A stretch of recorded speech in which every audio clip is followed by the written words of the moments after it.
occasion the Mitch McVicker. It has to be done. Somebody has to do all this.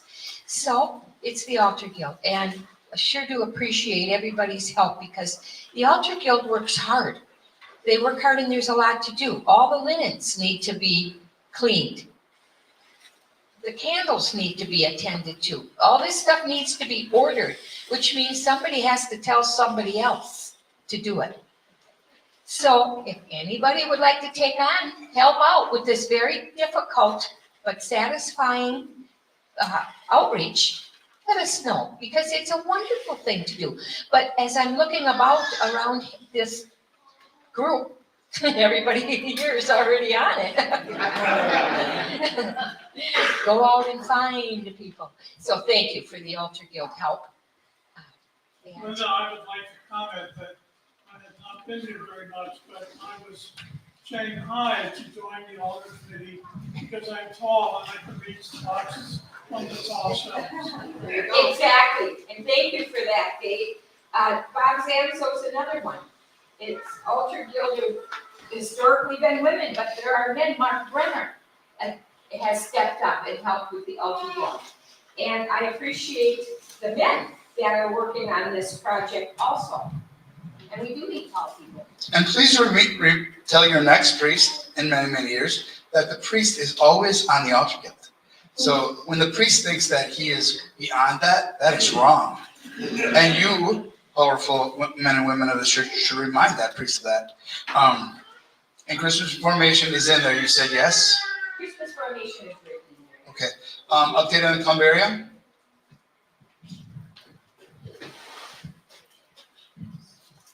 All right, I just wanted to add a little bit on the columbarium there. This past year, we had a statue donated to the columbarium, and it's placed in there on the wall, a nice, about 3 foot tall statue, and a real nice setting in there. So, just for meditation purposes, reflections, a nice place to gather. And the tapestry behind that was donated to us too. So that is one of the, what kind, David, it's an alabaster relief from the National Cathedral, right?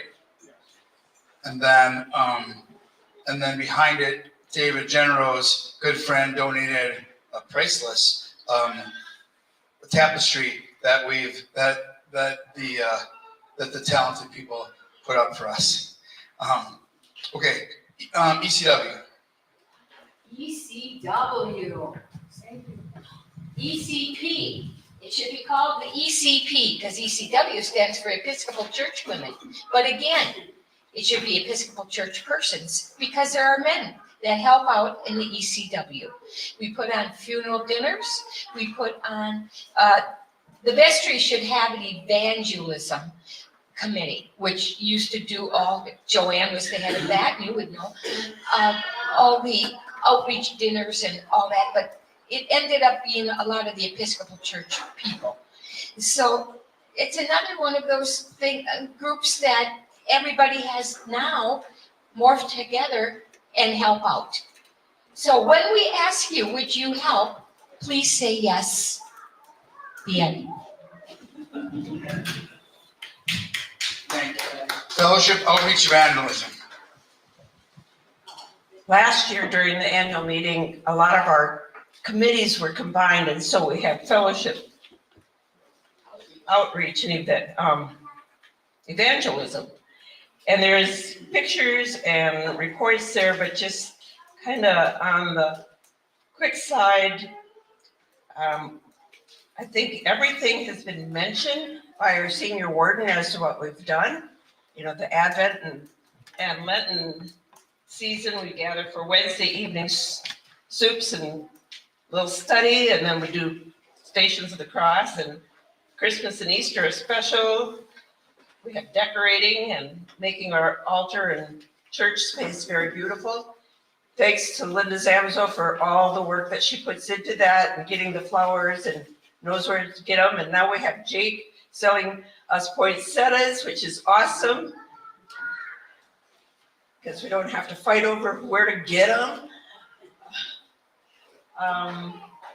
And then, of course, all our fundraisers and the ones that we added were great, but it's still fundraising and we always need help with that too.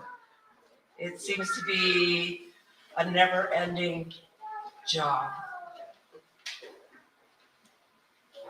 And our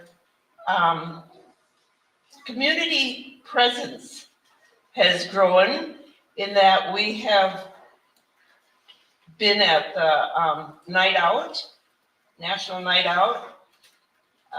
We were doing trunk and treat for the last couple of years. We've done Meals on Wheels as parishioners. There's many volunteers for that. You know, we're being seen more and more in the community, and that's because Father Mike is there and pushing us, and he's there. And the rest you can read and look at the pictures. They're very tiny pictures, but I wanted it all on one page.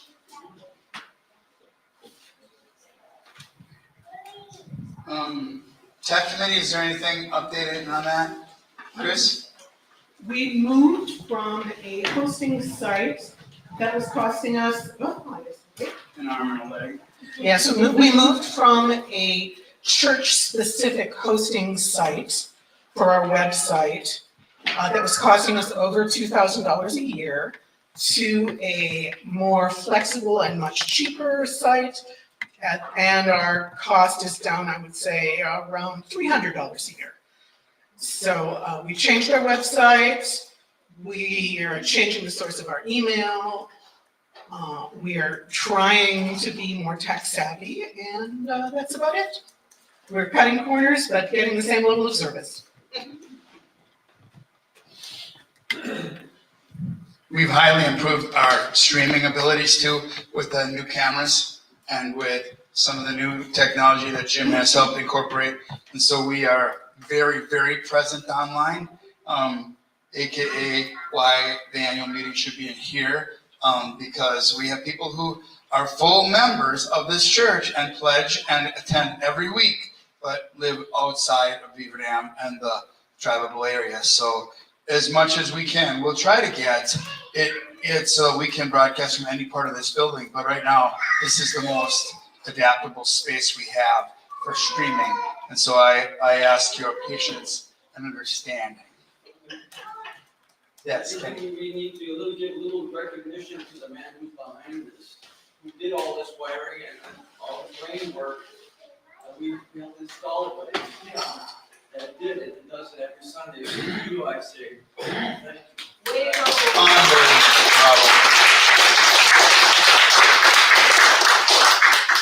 go. Is there a trustees report? May I just say one thing before we move on to the Yes. trustees?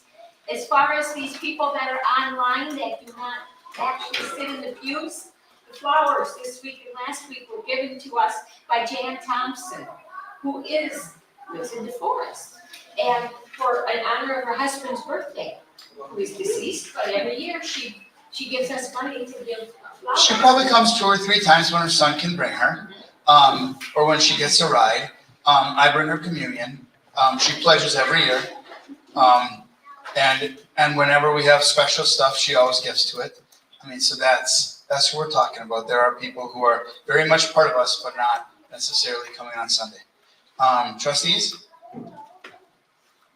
The one that I actually grew up. I think as far as our trustees report, we've already discussed pretty much the endowment funds and the future projects fund. Just briefly, we started the year in the endowment fund at right around 151,000.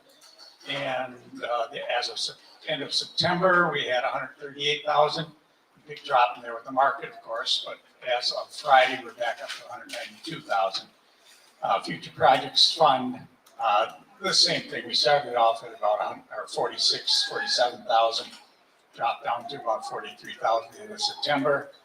And as of this past Friday, minus the 20,000 that was transferred out, we were at 29,000. So there was an increase in that also, yes. David, do you want to talk about the future projects funds? not future projects, records retention. The records retention program historically collected all the records all over the church, organized them according to the current, what is called retention schedule, removed all duplicates. Fred Ellis had the mother of all bonfires in his backyard to say goodbye to all of the duplicates.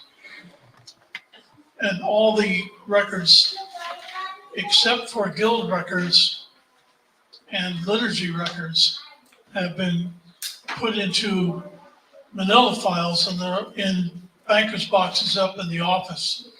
And there they're being held until such time as we have the money to buy a scanner and somebody to do the scanning.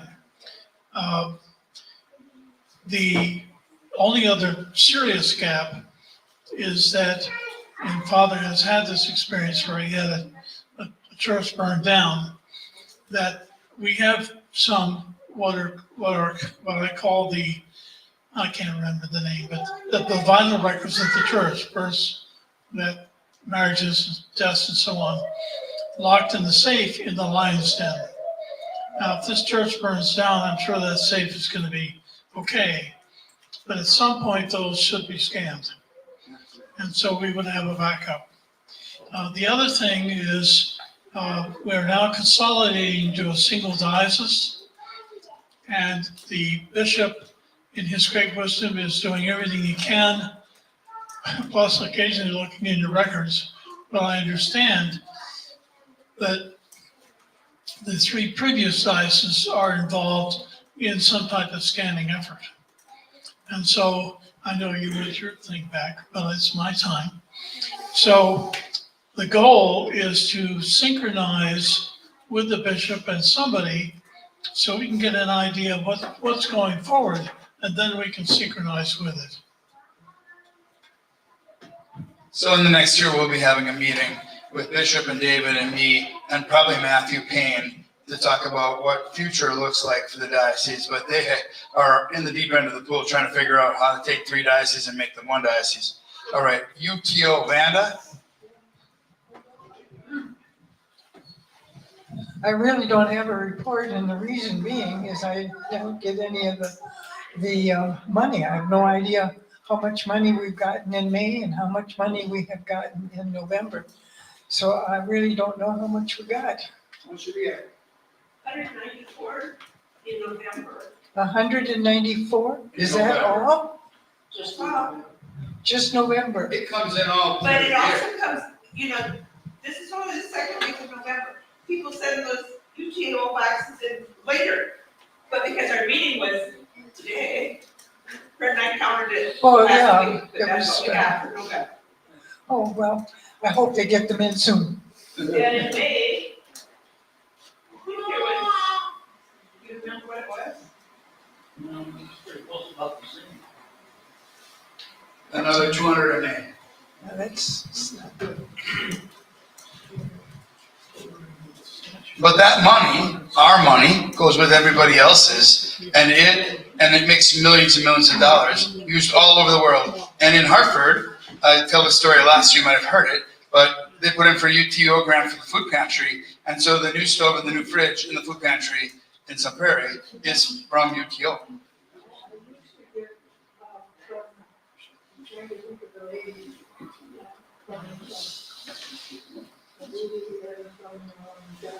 Oh, Yes. Conneaut. She always used to send me a check at the end of the year, so I knew where it went, what it went, how much it was. I haven't done that in several years. We did get a thank you letter for our contributions, and I'll get you that book.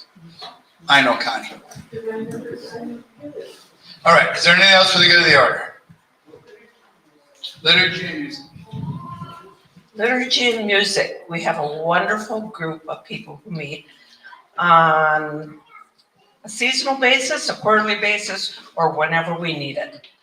And we have been planning for the upcoming Christmas season.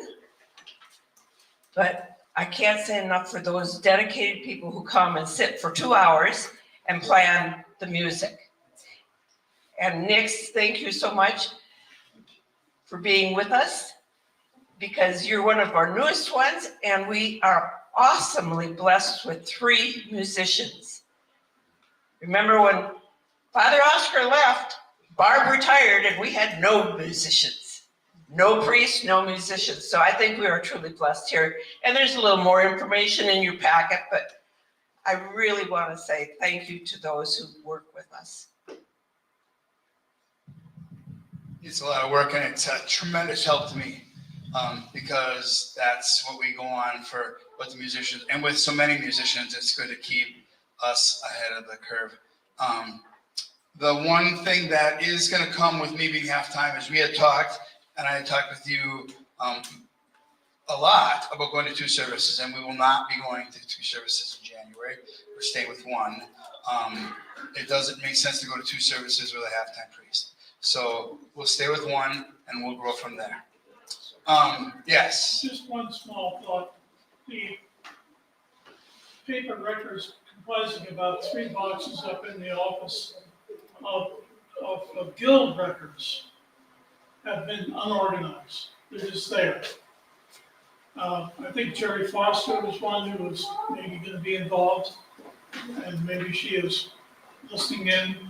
But I would solicit anybody who would like to help me just lay them out downstairs and figure out what they are. It would be very helpful. We also, just for your edification, like was referred to, I dug through the ashes at St. Aidan's to get the records back. I will never have a church where the church records aren't in a safe, a fireproof safe. So all of our baptismal and Eucharist and confirmation records are back there. And if you think they're never used, Catherine Souls is coming this week to look at all her baptism records from her heritage. So that was what family was that? Catherine Souls' family. McMillan's. So she wanted all the McMillan records, and I went back into it and made her a copy of the pages that had all the McMillans on it, and I can do that because we have them. And then the one Achilles heel to that was the Mass book, which is kept in the sacristy. And so we purchased a fireproof pouch, which I keep the Mass book in. So that's a log of every Mass and every liturgy we have here, and the numbers of attendance and Eucharist and all that. That is also historical records. All the old ones are in the safe. The current one is in a fireproof, waterproof bag in the sacristy, and will always be as long as I'm a priest, because I'm not digging through a pile like that ever again. All right. Anything I'm missing for the good of the order? Thank you for your patience. It was well attended by everybody's imagination, well attended, and thank you for. They do get kind of long, but we try to move it along as best we could. All right. I looked at way during this meeting. Second. You're already in once, right, Millie? So there you go, Julie. Sherwood. All right. The Lord be with you. David. Millie has something she wanted to say. Yes, I'll Millie. speak myself. I just want to say that when Jody talked about the things that we have done this year as a parish, I got a call from a person who said she was very worried about her son going south as a lineman. And she said, I would like you and your parish to pray for him. She said, I always read the marquees as I go by. And I'm just moved by what has been said on these marquees. So that is why I contacted you. Unfortunately, I was remiss and didn't get it to our prayer group, because then he came back and she called and said, good job. I said, I did pray for him, but I just didn't communicate this to the whole parish. But I thought that was remarkable. I too just loved the marquees. And They're well for her done. to say she noticed us because of them, I think it's very noble. And the other thing that touches my heart is when we see the families drive up when we have the crash outside. The families come and they drive up with their little kids and they peer out the windows to look at the baby Jesus in the crash. That'll warm your heart. It happens more often than you would think. All right. The Lord be with you. Gracious God, thank you for this wonderful parish, and thank you for this time together. Bless our rest and our work. Bless our mission and our energy. Bless the mission of this church, and may we continue to serve you faithfully in all we do, and we ask this in Christ our Lord. Amen. Mission meeting has been adjourned. Thank you so much. Don't forget